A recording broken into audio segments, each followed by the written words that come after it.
Greetings, Lisa. I hope you had a wonderful Thanksgiving.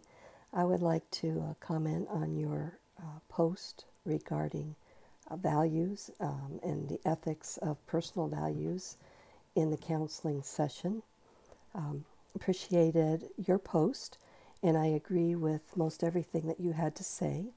Values, beliefs, and norms do play a role in the helping process, and that we must identify those values when we're a helper. There also may be times when our values and beliefs interfere with one's ability to help others.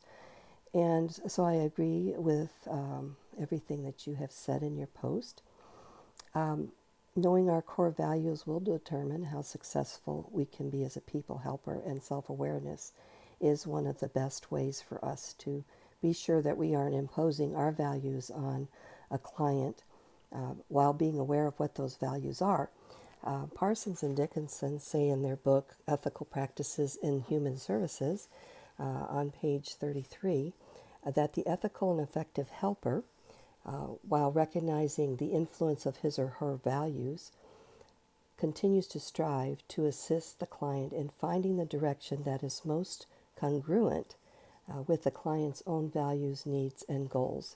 And so that is what we're trying to achieve. And while we know that our values can not be totally taken out of the context of the helping process and the sessions with our client, we can be careful that we are aware of what those values are, and then work our best to make sure that we are working with the client in the values that are congruent with their lifestyle, providing them the autonomy they need with the values they currently have in order to work through the issues that they're facing. I agree also with your statement that values can be positive or negative while working in a helping relationship.